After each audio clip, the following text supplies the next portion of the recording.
ఇల్లు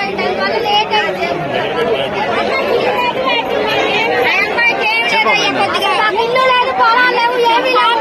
మేము అద్దె పక్కన ఉండాల్సి వస్తుంది. అద్దెలో ఏమో పోండి ఖాళీ చేస్తున్నారు. అసలు మాలాంటి వాళ్ళకి ఎప్పుడో ఇల్లు రావాలి, రాకుండా చేశారు ఊరు పెద్ద మనుషులందరూ కలిసి. నాకు పాప ఎంత బతకాలి, ఏం చేయాలి? అందరికీ చెప్పా కూడా, మీరేమో కూడా ఇచ్చా కూడా నేను ఆదుకునే వాళ్ళే లేరు అసలు. నాకు పాప కూడా వికలాంగులు, పాప కూడా పుట్టింది. ఆ పాపని ఎట్ట చదువుకోవాలి, ఎట్ట పెంచుకోవాలి, ఎట్ట చేయాలి?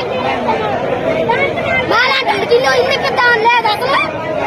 ఎక్కడికెక్కడ తిరిగా మీకు అవుతాయన్ని కలెక్టర్ ఆఫీస్ కూడా పెట్టాను మీరు అప్లికేషన్, మరి కోదాక మున్సిపల్ ఆఫీస్ లో పెట్టి అప్లికేషన్, మరి సూర్యాపేట జిల్లాలో పెట్టి అప్లికేషన్. అవన్నీ నా కార్డు పనులు కూడా ఇప్పుడు తెచ్చాయన్ని చూపిద్దామని తెచ్చాయన్ని. అసలు ఓట్లు అయితే కావాలి, ఏ మాయ అయితే మమ్మల్ని అయితే ఆదుకునే వాళ్ళు లేరనమాట.